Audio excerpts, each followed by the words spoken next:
And congratulations, Dr. Aksu. We look forward to working with you. Thank you. Thank you, Mayor Wright and members of the City Council.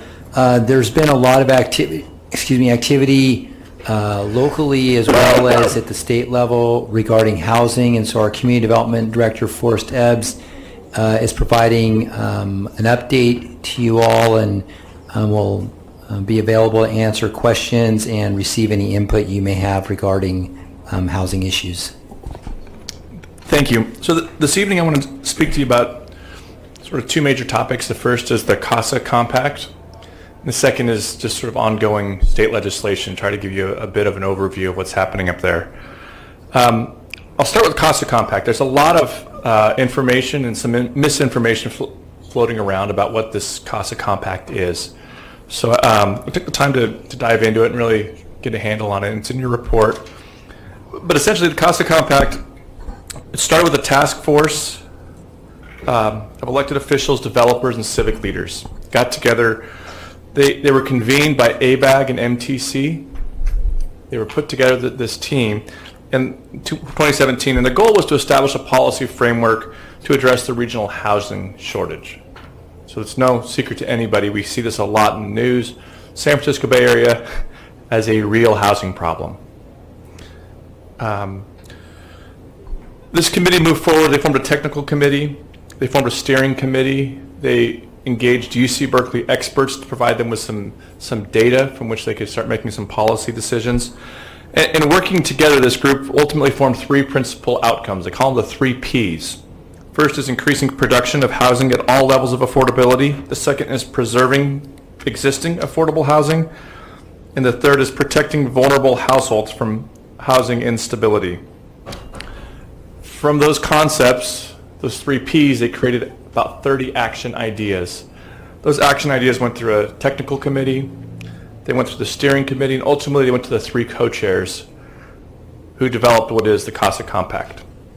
So that's the whole step through, that's how it moved through the factory there.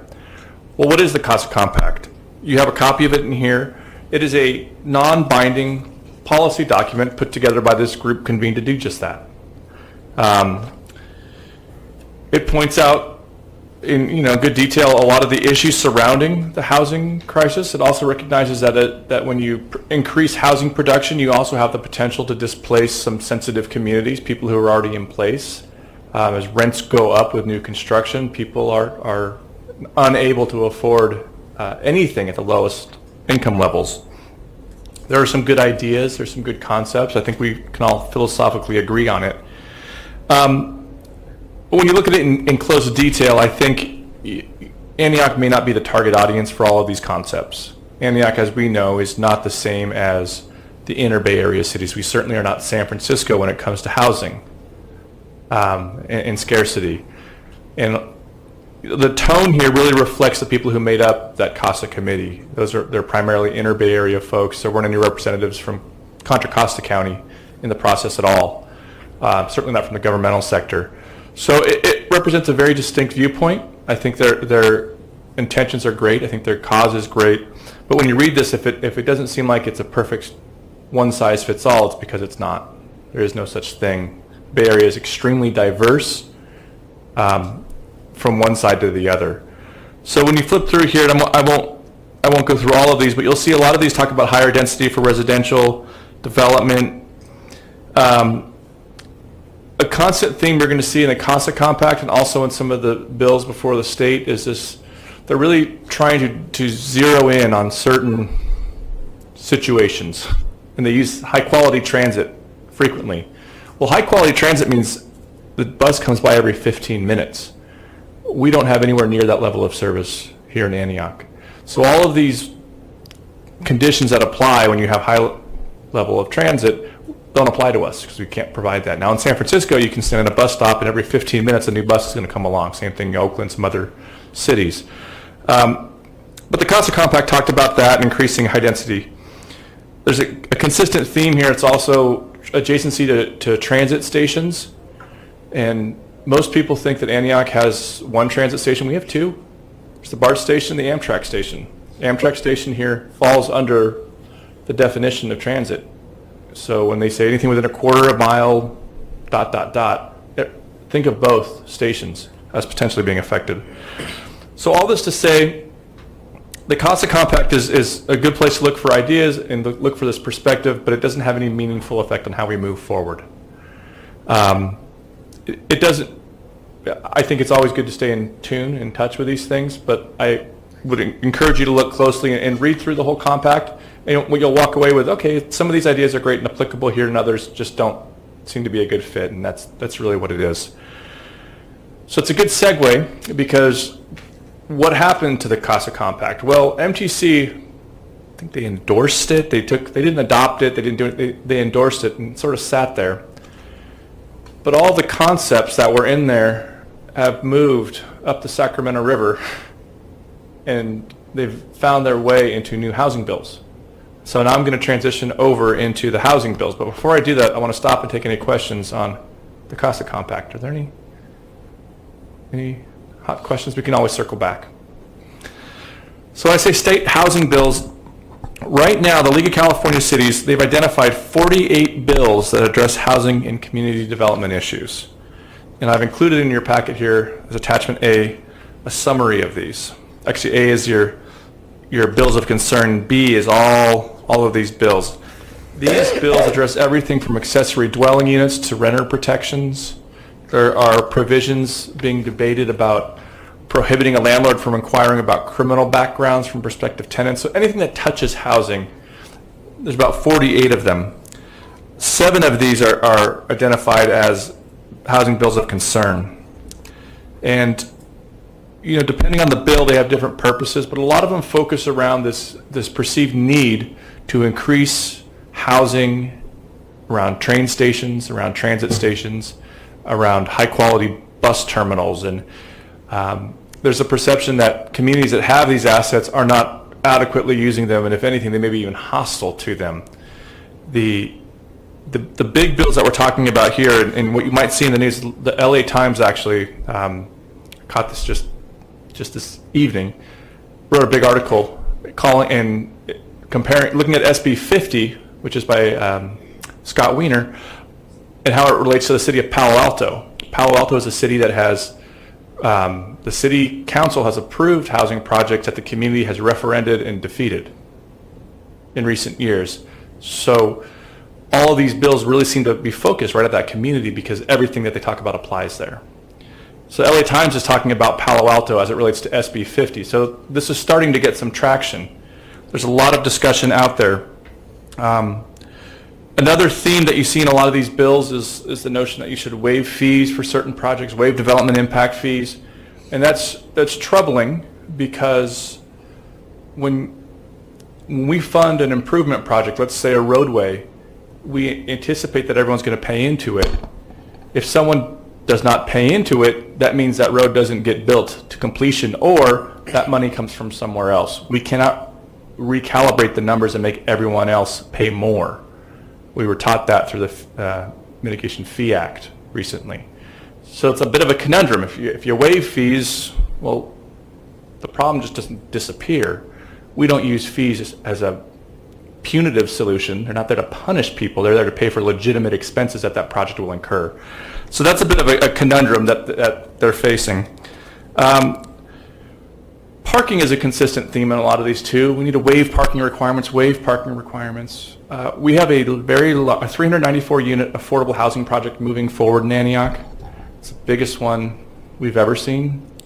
And just to demonstrate how Antioch is different, this developer elected to build far below the densities he could have requested. There's a density here. He stopped short. Didn't ask for any waivers of parking.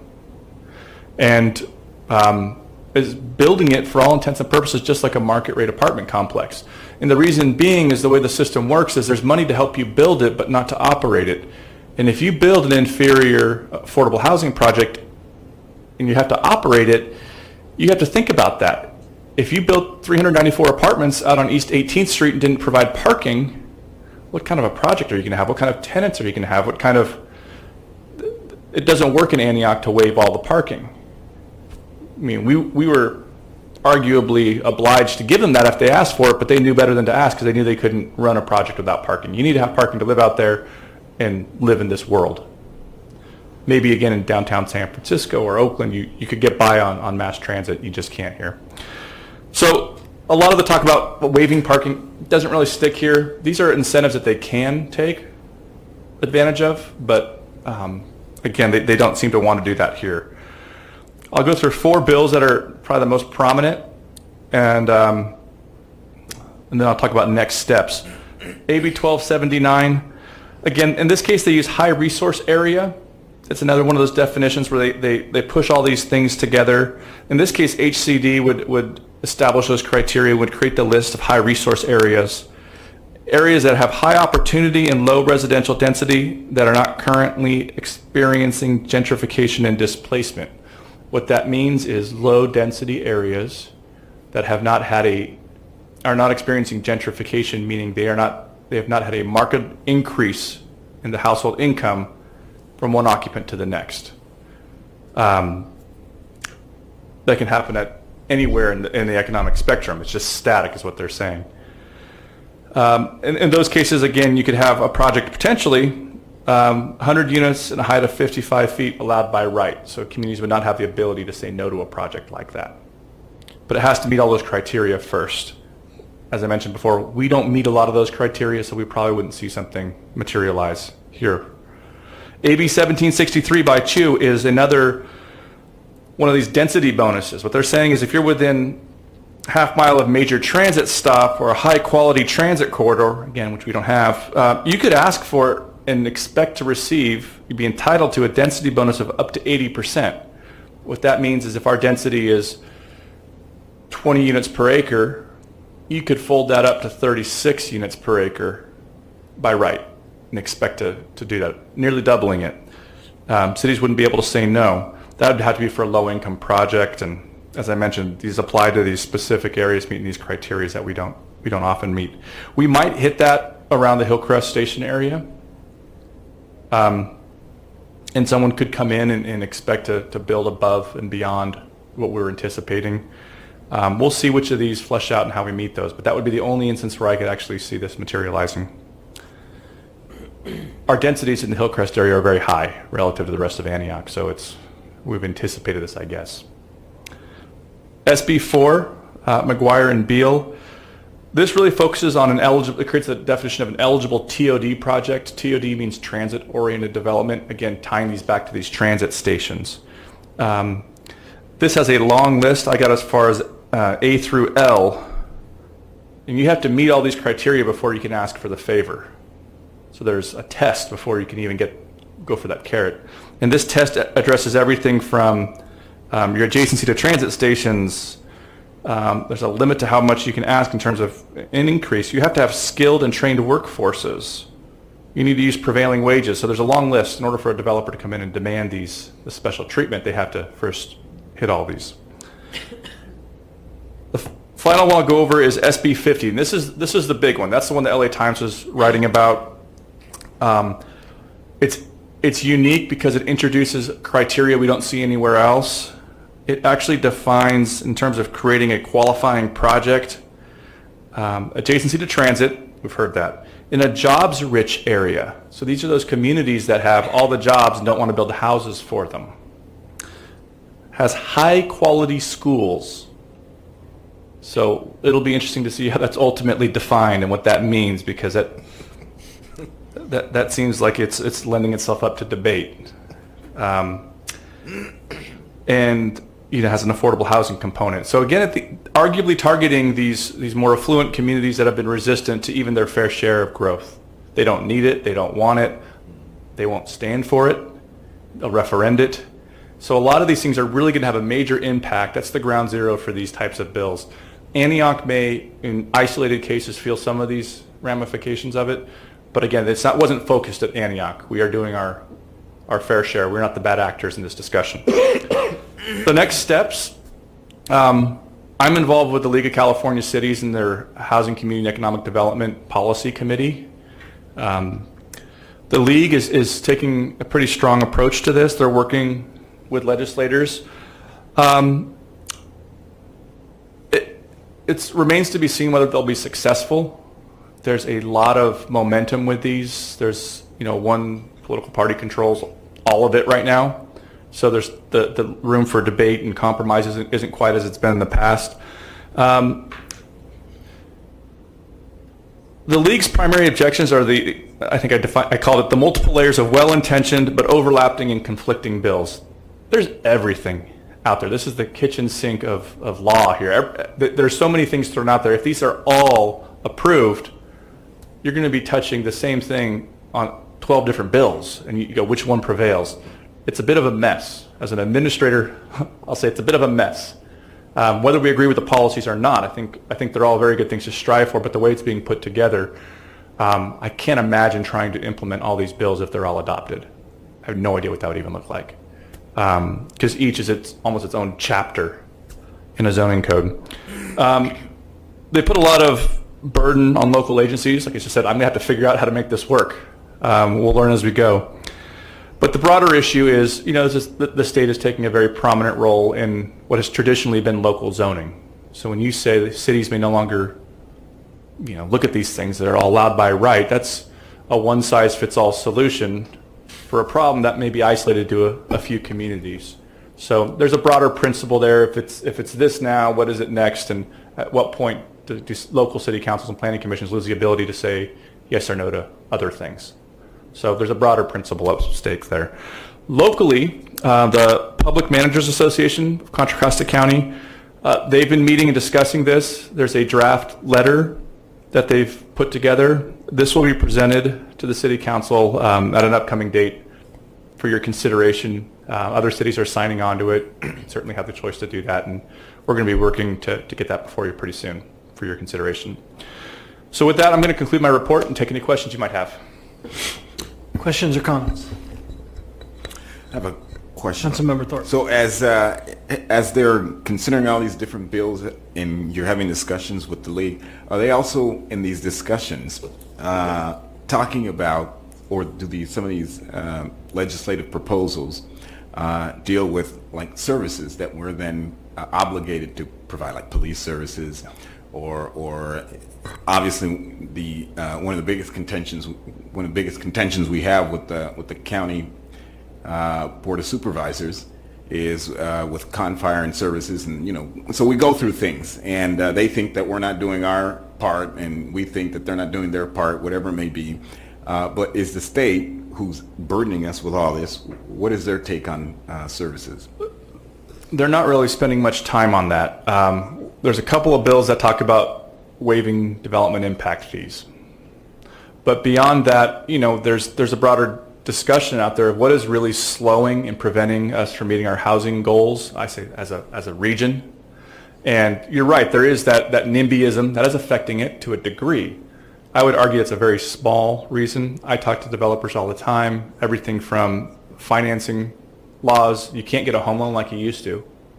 And people who are on the brink of home ownership are having a much harder time. That's slowing things down. The money that the developers use to build these isn't as accessible as it used to be. It's much more expensive and difficult to build these from a developer side than it used to be, just the money side of it. There's labor shortages. I mean, there's time when they want to build and they can't put crews in the field. So there's a lot of things that are slowing our production, and it's a lot more than this. So when you ask about services, no, they're not talking about that. It's really focused. The local agencies have really been villainized in a lot of these bills. They've been called the cause of this problem. And whatever small role that is, I think even if you got us out of the way, it wouldn't solve the problem. It's my opinion. Okay. Councilmember Overtalk. The only thing that I have on this one is going back to the CASA Compact, and you're talking about it basically has to do with San Francisco, but they're not differentiating between San Francisco and Antioch on the CASA Compact. They're including us in this whole big compact. I don't know how else to say it. I apologize. But I know at the mayor's conference, I think Danville's kind of taken the lead on getting a letter out. And I know I gave one to you and to Ron regarding that letter. And us as a city doing a letter such as that to help And then I know that the city manager was saying something about signing on to another letter. I do know from being on the league, and so do you, and I'm sure Councilmember Wilson realizes the more letters that come in, the more weight that it bears, not just one letter with a bunch of signatures. So I would ask that, I didn't get that, and maybe I just didn't hear what you're saying on the letter portion, not just to sign on to that letter, but us actually doing our own. Yeah, and so we will be. So some of these groups who are doing separate, they're kind of consolidating and really trying to have one strong voice rather than have the mayor signing one and the city manager another, and they want to have one strong thing. So we'll get all that organized and bring it back to you. Okay. And thank you so give you those much. options. Sure. Councilmember Wilson.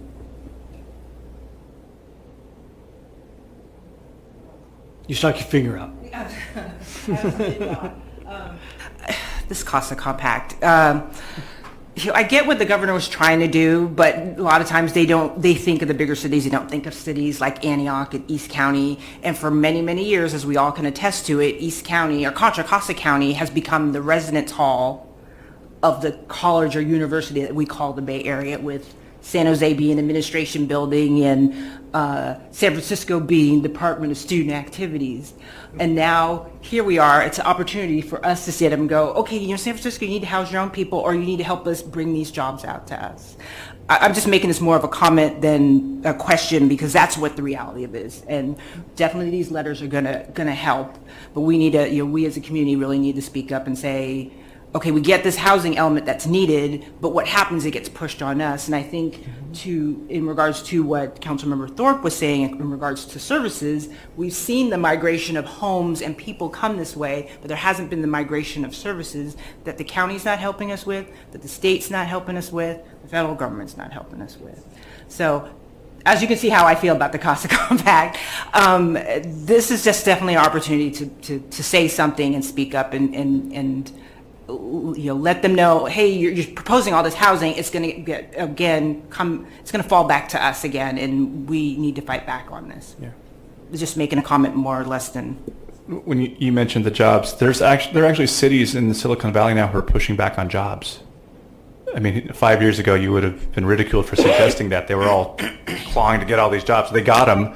Now it takes them 20 minutes to drive to the grocery store. It used to take them 5 minutes, and they go, oh, we got our jobs, but you got all the traffic, and you got the teachers have to drive an hour to get there, so they're quitting. I mean, they're having a lot of problems from all those high-paying jobs, and there are cities who are starting to push back on office development and slow things down a little bit. So it's, who knows? Mayor Pro Tem Motz. So maybe I missed this, but are we creating our own specific letter, or are we using a template of some kind? Because I think we have, unique challenges to that. I expect we'll receive a template and we can modify it to make it especially, per Antioch. Okay. All right, thank you. CASA Compact just came and spoke to the LAFCO, and I just want to say that Supervisor Burgess was there, Supervisor Glover was there, and East Contra Costa, I was there. East Contra Costa is well represented in fighting back against making sure that they don't see us as the future homes of the Bay Area, that we do need our jobs. So yeah, it's a continue. But please bring forth that letter so that we can add our name to it. Yep. Anything else on this item? This is an important, it's very important, and so I appreciate everyone's comments. But in addition to looking at it from the state level, I think we also need to be cognizant of what's happening at the local level, particularly around services. And so while I appreciate the county being at the table and you and everybody else pushing back, we also have to do our deliberate.